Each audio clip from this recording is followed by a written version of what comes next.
hello. We are back again at the Out of the Mud Studios in downtown Flint, and this is Connected and Protected with your host, Daru Mitchell. Today's title is This Should Take Precedence. And here's Daru Mitchell. Yes, good evening, world.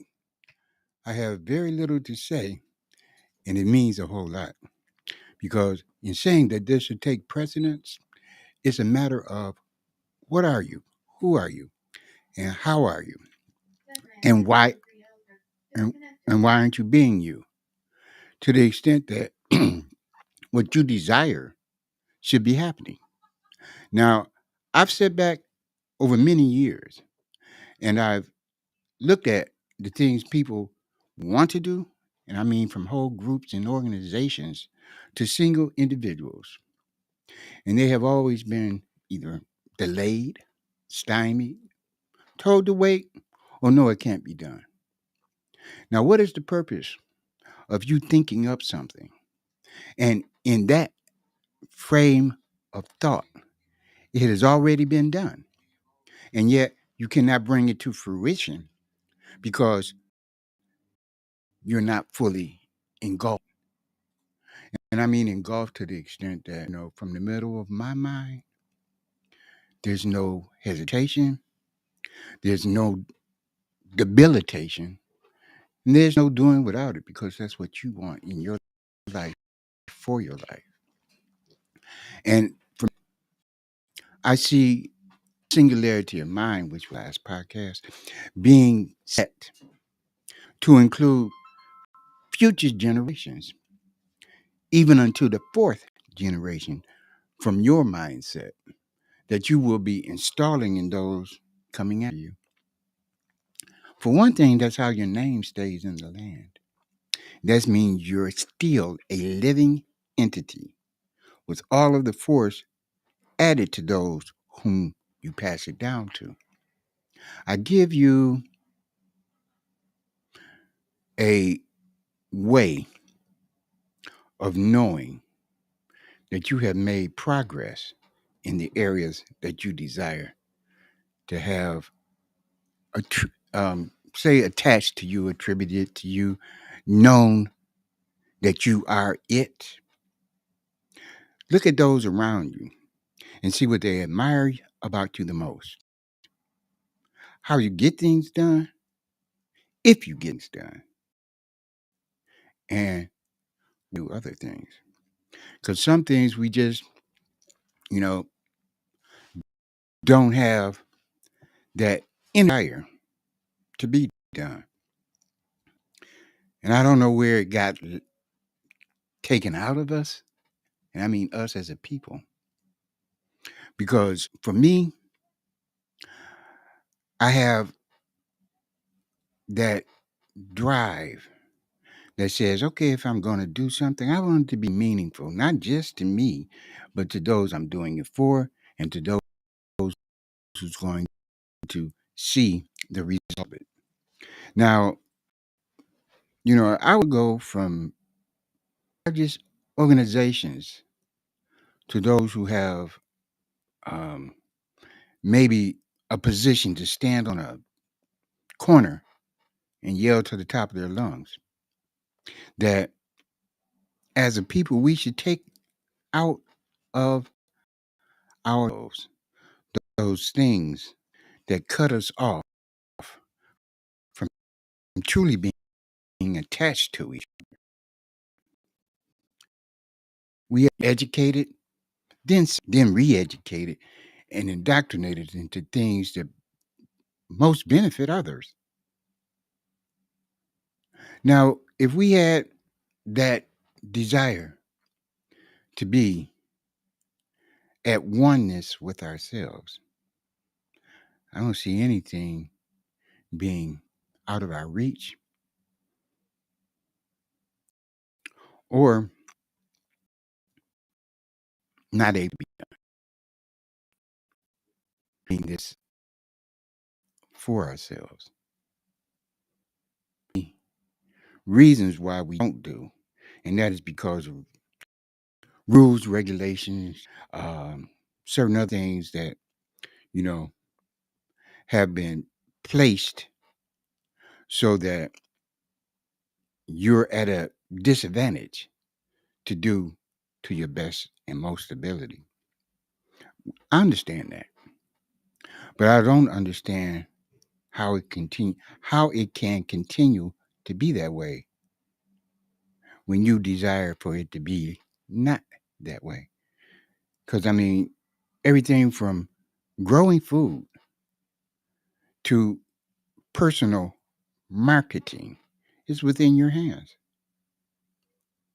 And I also include that to the highest, to the highest production of those things.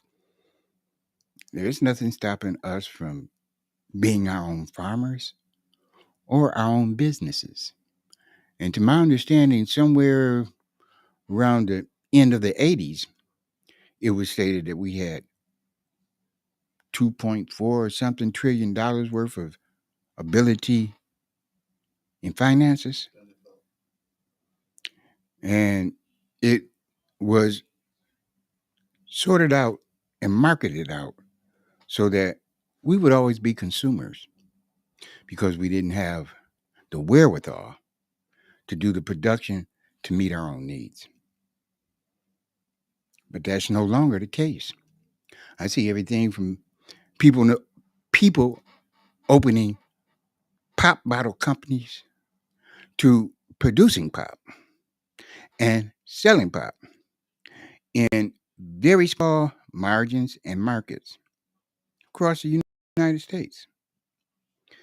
Potato chip brands and all of these other things that artists are doing. And, because of their popularity, people are merchandising or what you call it, patronizing them. So if that can be done in that manner, along with certain other articles that are even illicit, stopping us, what is, seriously?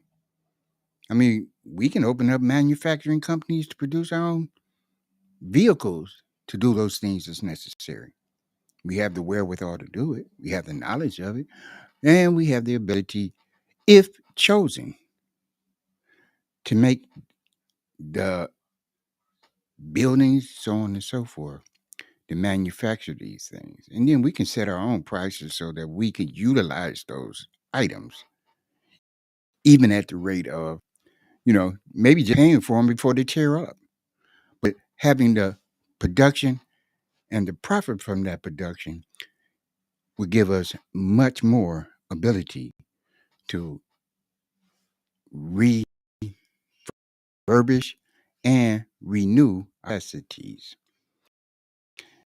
And that would continuously give us the ability to produce for ourselves. I, so many and so long it has been we work to, or we get a little bit of margin where we have maybe a little cushion for hard times. But I mean, at the end, it's very few that actually pass along their life substances to the next generation. Need to work on that. Unless you keep yourself totally private and your venue and your finances and your family so close to you that is, you know, already known what's where and how to utilize it as one leaves and another one enters, if you understand me. Because that's what we do. We do come and go. So, in the sense that you have a lifetime now, however many years are left, or if you're just beginning, to have those things in your head that says you can when no one else can, because those were your abilities, always have been. I don't know how many people understand it, but you were here first, and you haven't gone anywhere. You may have gone into other phases as time has gone on. But what can you not adapt to if you choose to? What can you not attain if you choose to? And what can you not in your mind if you choose to? Because it's your mind. You should own it. You should not be so influenced by anything else that you think your thinking is minimal, unimportant, not influential. Because you can say a lot with your mouth.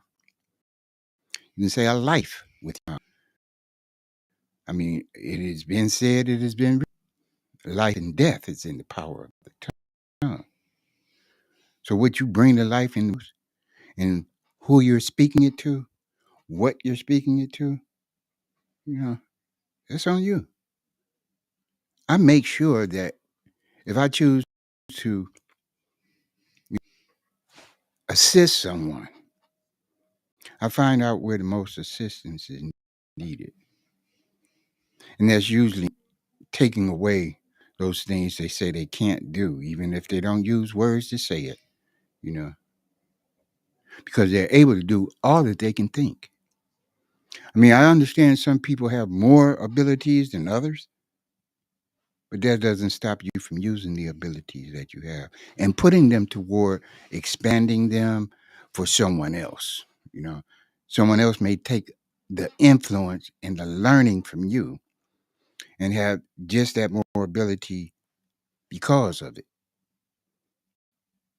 You know, we should not be taking ourselves separately. I mean, I could see in the joining, no matter what area you have chosen to be productive in, that those who are around you, being as productive or maybe not being as productive, will take that charge that you give them much more genuinely. You understand? I mean, knowing that it's them, able to feel it, able to be it, and seeing in themselves the direction that they're going on being fulfilled because they know they got you maybe in front, on their side, and definitely got their back. You understand? Because that's what they want out of you also. What's the problem with it? Why have anything in the way of progress when it comes to benefiting us? I'm gonna say that just like that. Us. I used to hear a foster mother of mine say us is. You know, I take a lot from a little inference, you know, because if people around the world stop doing those things that they say they dislike or stop allowing those things that they say they dislike to be, uh, I believe it would become less and less and less of it. And that would make much more room for them to say what will and can be and put themselves into producing it. You know, not necessarily physically to the extent that they got to go into a conflict with it, just naturally, you know, doing what they do and others seeing the benefit of it and how it makes things a little easier for them. It's not a problem to me, you know. I mean, it is slightly a problem because there's a whole lot of work to it, you know. You got to take yourself out of the way of those who would debilitate you, those who would cast dispersions on you, those who would make it seem like, oh, that's nothing, because you're not putting yourself in a spotlight. You're not making it so that, you know, it's attractive to those who are maybe upper echelon or bougie or any of those things that, you know, have eye appeal, you know. But at the same time, look at those whose lives you genuinely touch. And I mean that from organizations all the way down to that person standing on a milk crate on the corner. Because I mean, I really want to get with some of these organizations that I've known have existed 20 and 30 years and have set, guideposts, guidelines for what mass amounts of people can do. And yet they say that this is not the time. This is not allowable. I mean, mass amounts of people have been stymied, have been shortchanged because someone else said, nah. But that many people, how could those many people not do it, irregardless as to what someone says? I mean, nonsensically, not making any sense to anybody. What if you decided to turn your front yard into a garden? Grow vegetables in your front yard instead of grass that you have to cut and maintain and make look good for somebody else when you could be eating from it. No, it don't make sense. But look at the practicality of it. You know, keeping dandelions down, edging and trimming and fertilizing and all of that stuff into making something look green and grow. You don't eat it. Enough of that. Um, to the world, to the centers of the world. What is all of the malice toward each other about? Why is it so competitive? Why must somebody always have the wants to make something theirs when it still belongs to the people who are there? They even use its names like Africa, you're African, and Europe, you're a European, and so on and so forth. America, you're an American. But what if somebody wanted to take this land and adjoin it to theirs? Would you still be that? History says no. History says whoever is victorious gets to name and do as they please.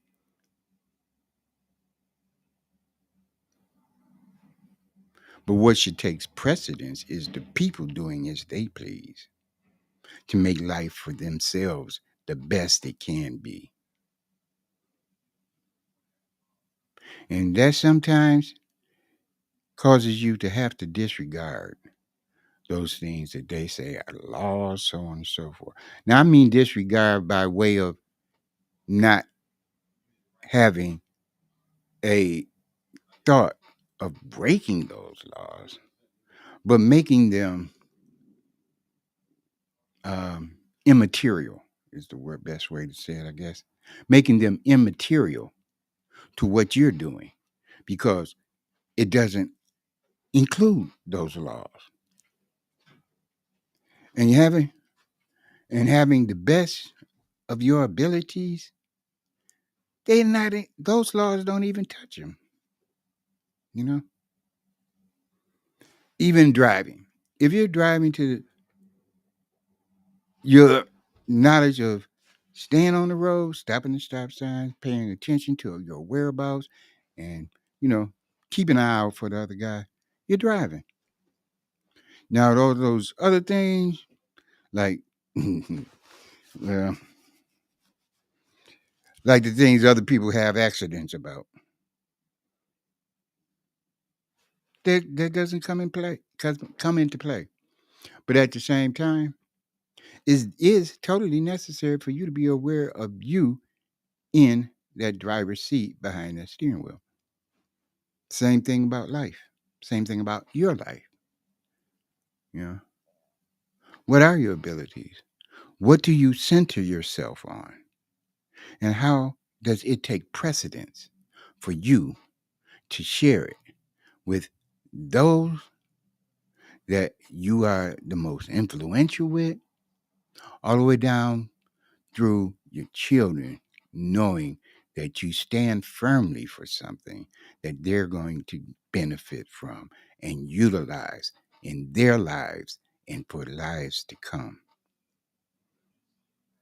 And first part of that is seeing you in those that you're looking at every day. And what do they see of you as they look back?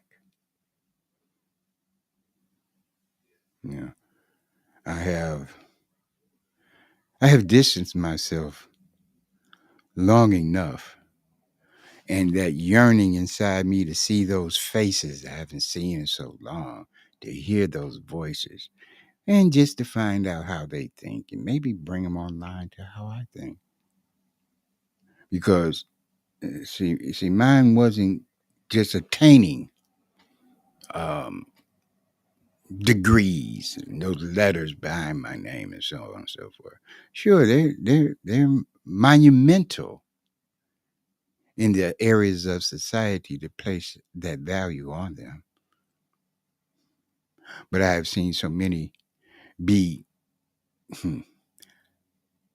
displaced from those things, those letters, those degrees, and so on and so forth, when it was necessary to lower their stature in this society. And it, didn't phase anything. You know, it was just the way it happened, the way it went, the protocol, and so on and so forth. I don't dictate that someone should allow themselves to be um, stigmatized or monopolized on, for that matter. But they should use their abilities to the utmost to benefit themselves. And that comes along with the knowledge of how you don't let something else jeopardize that. Be you to the fullest extent.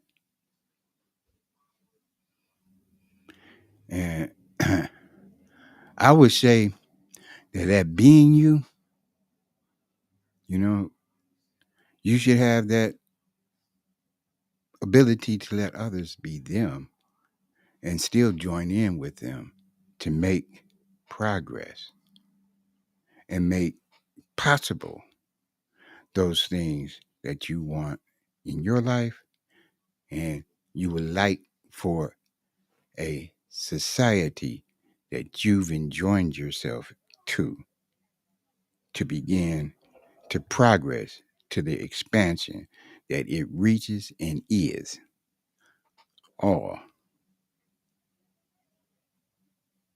And with that, I'm going to allow you to have your own thinking because we're in love with you. We're in love with ourselves, I'm sure.